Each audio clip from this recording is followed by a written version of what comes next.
नमस्कार दोस्तों, मेरे चैनल रामेश्वरम भक्ति चैनल में आप सभी का हार्दिक स्वागत है।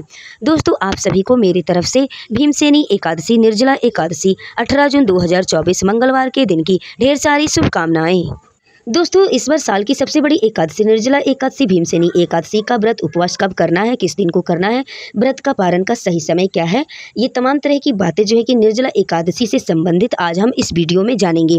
दोस्तों, निर्जला एकादशी काफ़ी लोग 17 जून 2024 दिन सोमवार के दिन बता रहे हैं और काफ़ी लोग 18 जून 2024 दिन मंगलवार को निर्जला एकादशी का व्रत रखने का सही दिन बता रहे हैं।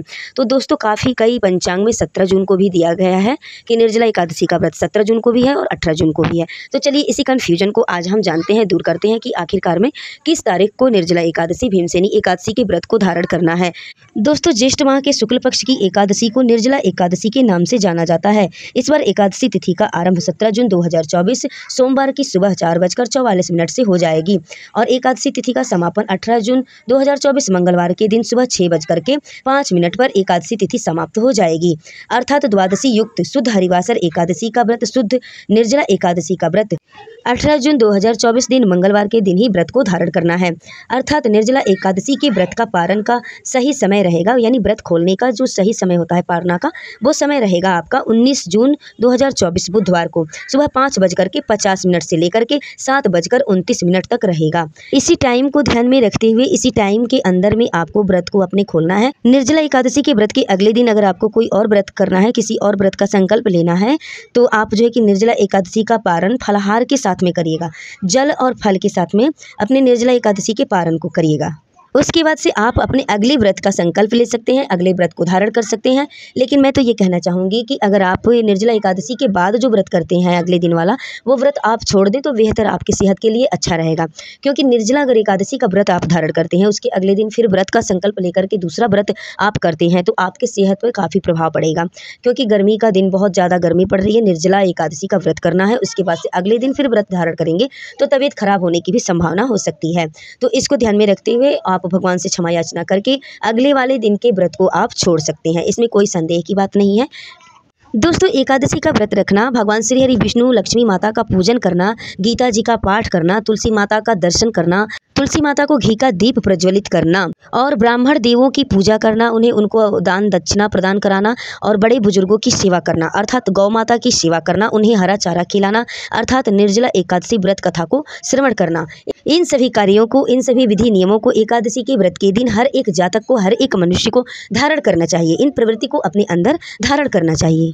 अर्थात दोस्तों, हम आपको बता दें कि कई जगहों पर, कई पंचांगों में जो है कि निर्जला एकादशी का व्रत जो है कि 17 जून सोमवार के दिन बताया जा रहा है और बताया भी गया है। वहीं पर कई पंचांगों में 18 जून 2024 मंगलवार को एकादशी, निर्जला एकादशी भीमसेनी एकादशी के व्रत को बताया गया है। लेकिन दशमी युक्त एकादशी भक्तजनों को कभी भी नहीं करना चाहिए। जो दशमी मिश्रित हो, एकादशी में दशमी तिथि मिश्रित हो, उस तिथि को एकादशी का व्रत धारण नहीं करना चाहिए। कभी भी मनुष्य को, जातक को, भक्त को एकादशी का व्रत करना चाहिए तो उस एकादशी में द्वादशी युक्त ही एकादशी व्रत को धारण करना चाहिए। तो इसलिए द्वादशी युक्त को ध्यान में रखते हुए एकादशी का व्रत 18 जून 2024 मंगलवार के दिन ही रखा जाएगा। दोस्तों, कई जगहों पर जैसे मथुरा में, वृंदावन में, काशी जी में, यानी कई जगहों पर जो वैष्णव परंपरा को निभाने वाले लोग हैं, वो द्वादशी युक्त ही एकादशी का व्रत धारण करते हैं और द्वादशी युक्त ही एकादशी के व्रत को सभी जातक को धारण करना चाहिए। अर्थात दोस्तों, इन सभी स्थानों पर एकादशी का व्रत 18 जून मंगलवार के दिन ही किया जाएगा। दोस्तों, द्वादशी युक्त जो एकादशी का नियम है, द्वादशी युक्त जो एकादशी व्रत के विषय में हमारे धर्म ग्रंथों में, पुराणों में भी कुछ नियम बताए गए हैं कि एकादशी 2 प्रकार की होती है, एक संपूर्ण एकादशी और दूसरा विद्या एकादशी। तो दोस्तों, जो विद्या एकादशी है, उस विद्या एकादशी में 2 प्रकार की एकादशियाँ होती हैं। एक तो होती है कि पूर्वावृद्धा एकादशी और दूसरा परावृद्धा एकादशी। दोस्तों, हम आपको बता दें कि पूर्वावृद्धा का मतलब होता है कि दशमी मिश्रित एकादशी को पूर्वावृद्धा एकादशी कहते हैं। पूर्वावृद्धा एकादशी का मतलब क्या है, समझ लीजिए आप लोग। यानी एकादशी तिथि के दिन सूर्य निकलने के समय 1 घंटे 36 मिनट, यदि दशमी तिथि का नाम मात्र भी, यानी 1 घंटा 36 मिनट पहले, सूर्य निकलने के पहले दशमी तिथि का अगर नाम मात्र भी अंश रह गया है, तो ऐसी एकादशी पूर्वावृद्धा दोष युक्त होने के कारण यह एकादशी दशमी युक्ता एकादशी मानी गई है। यह एकादशी जो है कि अगर सूर्य निकलने के 1 घंटा 36 मिनट पहले अगर दशमी तिथि रहती है, उसके बाद से जो है कि एकादशी तिथि प्रारंभ होती है तो उस एकादशी को हम जो है कि दसवीं युक्ता एकादशी कहते हैं। उस एकादशी में यानी दसवीं तिथि का जो है कि अंश कुछ नाम मात्र रह जाता है, तो वो एकादशी जो है कि धारण नहीं करना चाहिए, क्योंकि वो दसवीं युक्ता एकादशी माना जाता है। और कभी भी एकादशी का व्रत करना चाहिए तो द्वादशी युक्ता एकादशी का व्रत को धारण करना चाहिए। जिस एकादशी तिथि में द्वादशी तिथि समाहित हो, द्वादशी तिथि मिश्रित हो, उस तिथि को करने से आपके पुण्य में, आपके जो है कि सत्कर्म में दोगुना चौगुना लाभ मिलता है। तो दोस्तों, जो दसवीं युक्ता एकादशी होती है, जिस एकादशी में दसवीं तिथि का अंश होता है, वो पूर्वावृद्धा एकादशी उसे कहा जाता है। तो पूर्वावृद्धा दोष इसमें लग जाता है। यह एकादशी राक्षसों का बल बढ़ाने वाली एकादशी होती है। यह एकादशी पुण्यों का नाश करने वाली एकादशी है। दोस्तों, हमारे पद्म पुराण में इसका वर्णन साफ साफ किया गया है कि वासरम दशमी विदम दैत्या नाम पुष्टिवर्धनम मदमय नास्ति संदेहम सत्यम सत्यम पितामह।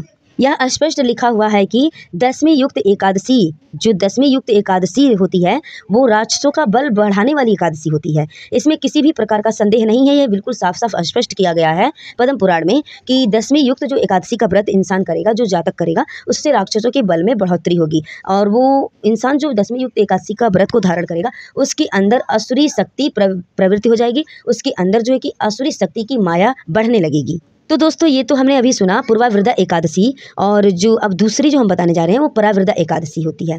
जो हमने अभी आपको बताया कि दो प्रकार की एकादशी होती हैं, संपूर्णा एकादशी और वृद्धा एकादशी। तो वृद्धा एकादशी में दो प्रकार की एकादशियां होती हैं, एक तो पूर्वावृद्धा एकादशी और दूसरा परावृद्धा एकादशी। तो हमने अभी पूर्वावृद्धा एकादशी के बारे में सुना कि उस एकादशी में दसवीं मिश्रित एकादशी होती है, तो उसे पूर्वावृद्धा एकादशी कहा जाता है। और जो परावृद्धा एकादशी होती है, चलिए उसके बारे में हम जानते हैं कि परावृद्धा एकादशी कौन सी एकादशी होती है। तो दोस्तों, जो द्वादशी मिश्रित एकादशी को हम लोग परावृद्धा एकादशी कहते हैं। द्वादशी मिश्रित एकादशी जो होती है उसको जो है कि परावृद्धा एकादशी के नाम से जाना जाता है। दोस्तों, इसके बारे में भी पद्म पुराण में स्पष्ट रूप से लिखा गया है कि द्वादशी मिश्रित अग्राह्य सर्वत्र एकादशी तिथि, यानी द्वादशी मिश्रित एकादशी सर्वदा ही ग्रहण करने योग्य होती है। अर्थात दोस्तों, इसका अर्थ हुआ कि सभी भक्तजनों को द्वादशी मिश्रित एकादशी व्रत को ही धारण करना चाहिए। तो इस बातों को ध्यान में रखते हुए द्वादशी मिश्रित एकादशी जो है 18 जून 2024 मंगलवार को ही भीमसेनी एकादशी, निर्जला एकादशी के व्रत को आप सभी जातक लोगों को धारण करना चाहिए। ऐसी एकादशी को धारण करने से, द्वादशी युक्त एकादशी को धारण करने से भक्ति में, शक्ति में, मनुष्य के पुण्य में वृद्धि होती है। और दसवीं युक्त एकादशी का व्रत धारण करने से, जिस एकादशी में दसवीं का थोड़ा भी अंश मात्र रहता है, उस एकादशी के व्रत को धारण करने से पुण्यों का नाश होता है। जितने आपने पुण्य सत्कर्म किए हैं वो नाश हो जाते हैं दसवीं युक्त एकादशी के व्रत को धारण करने से। और दोस्तों, पद्म पुराण में एकादशी का एक प्रसंग आता है कि जब भगवान बाराह और हिरण्याक्ष का युद्ध चल रहा था, तब भगवान बाराह के द्वारा बारंबार प्रयास करने पर भी बारंबार उन्होंने उस हिरण्याक्ष को मारने की कोशिश की, प्रयास की, लेकिन वो सारे प्रयास, सारे कोशिश उनके जो है कि विफल होते गए। लेकिन भगवान बाराह जो है कि बारंबार प्रयास करने पर भी उस राक्षस का वध नहीं कर पा रहे थे। तब ब्रह्मा जी ने उनसे प्रश्न करते हुए पूछा कि हे प्रभु, ये असुर तो आपकी दृष्टि से ही मृत्यु को प्राप्त हो जाना चाहिए, लेकिन ऐसा क्यों नहीं हो पा रहा है? आप इनका वध क्यों नहीं कर पा रहे हैं? तब भगवान जी बोले कि हे ब्रह्मा जी, शुक्राचार्य के माया में मोहित होने पर कुछ ब्राह्मण दसवीं युक्त एकादशी मिश्रित एकादशी का व्रत धारण कर रहे हैं। इसी कारण से इस राक्षस का मैं वध नहीं कर पा रहा हूँ, क्योंकि दसवीं के दिन ही इन दैत्यों की उत्पत्ति हुई थी और एकादशी के दिन देवताओं की उत्पत्ति हुई थी। इसलिए दसवीं युक्त यानी दसवीं मिश्रित एकादशी का व्रत करने से राक्षसों के बल में बढ़ोतरी होती है, राक्षसों का बल बढ़ता है। और द्वादशी युक्त एकादशी का व्रत करने से देवताओं का बल बढ़ता है। ब्राह्मणों को दसवीं वृद्धा एकादशी का व्रत करने से इन राक्षसों का बल बढ़ गया है और यह मृत्यु को प्राप्त नहीं हो पा रहा है। जो मनुष्य दसवीं युक्त एकादशी का व्रत करता है उसके अंदर असुरी शक्ति बढ़ती है। कलयुग में सभी मोहित होकर के दसवीं युक्त एकादशी का ही व्रत धारण करेंगे। इसलिए दुनिया में अशांति का माहौल बना रहेगा, अशांति फैली रहेगी। जब लक्ष्मण जी सीता माता जी को वाल्मीकि जी के कुटिया आश्रम पर छोड़कर आ जाते हैं, तब वाल्मीकि जी से माता सीता प्रश्न करती हैं कि हे मुनिवर, मैंने तो अपने जीवन काल में कभी कोई पाप नहीं किया और मुझसे कोई पाप हुआ नहीं। मैं सदा ही पतिव्रता रही और पति की सेवा में लीन रही, तभी भी मुझे ये इतने सारे कष्ट क्यों झेलने पड़ रहे हैं? इस पर श्री वाल्मीकि जी ने कहा, हे बेटी सीता, आपने पूर्व जन्म में दसवीं युक्त एकादशी का व्रत को धारण किया था अनजाने में। आपने दसवीं युक्त जो एकादशी में दसवीं मिश्रित था, उसी व्रत को आपने धारण कर लिया था। उसी दिन भगवान की आपने पूजा आराधना की और व्रत के नियमों का पालन किया। इसी पाप से इसी के कारण जो है कि आपको इस जन्म में इतने सारे कष्टों को झेलना पड़ रहा है। पुराणों में लिखा हुआ है कि दशमी युक्त एकादशी का व्रत करने से धन और पुत्र का विनाश होता है, इसलिए दशमी मिश्रित एकादशी कदापि नहीं करनी चाहिए। पुराणों में स्पष्ट लिखा है कि अगर दशमी युक्त एकादशी हो और दूसरे दिन सूर्योदय से पहले ही एकादशी तिथि समाप्त हो रही हो तो द्वादशी के दिन एकादशी का व्रत करके त्रयोदशी तिथि में एकादशी का पारण करना चाहिए। निर्जला एकादशी का व्रत करने से 26 एकादशियों का फल प्राप्त होता है। इस बार निर्जला एकादशी भीमसेनी एकादशी तिथि का प्रारंभ 17 जून 2024 सोमवार की सुबह 4:44 से प्रारंभ हो जाएगी और 17 जून को सुबह 4:44 पर दशमी तिथि समाप्त हो जाएगी, जबकि सूर्योदय लगभग 5:44 पर हो रहा है। इसलिए 17 जून 2024 सोमवार के दिन एकादशी का व्रत करना उत्तम नहीं है, क्योंकि 1 घंटा 36 मिनट के अंदर ही दशमी तिथि आ रही है। इसलिए 17 जून का एकादशी का व्रत नहीं करना है और एकादशी तिथि का समापन 18 जून 2024 की सुबह मंगलवार को 6:25 पर हो जाएगी। तो इस बातों को ध्यान में रखते हुए एकादशी यानी भीमसेनी एकादशी निर्जला एकादशी का व्रत 18 जून मंगलवार को धारण करने के योग्य एकादशी व्रत है।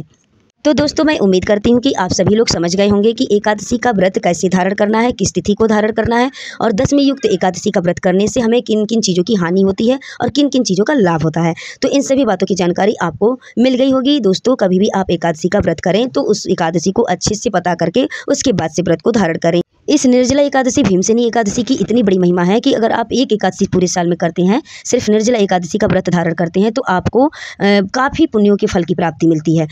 तो सही तिथि को जान करके ही आप एकादशी का व्रत को धारण करें, क्योंकि यह एकादशी बहुत ही महत्वपूर्ण एकादशी का व्रत है। दोस्तों उम्मीद करती हूँ कि आपको मेरे द्वारा बताए हुए ये एकादशी की संपूर्ण विधि जानकारी आपको अगर अच्छी लगी हो तो आप मेरे चैनल को जरूर सब्सक्राइब कर दीजिए और लाइक कर दीजिएगा। वीडियो को बेल की घंटी को जरूर प्रेस कर लीजिएगा ताकि अगली वीडियो आप तक हमारी बिल्कुल आसानी से पहुँच सके। दोस्तों वीडियो में लास्ट तक बने रहने के लिए आप सभी को मेरी तरफ से बहुत बहुत दिल से धन्यवाद।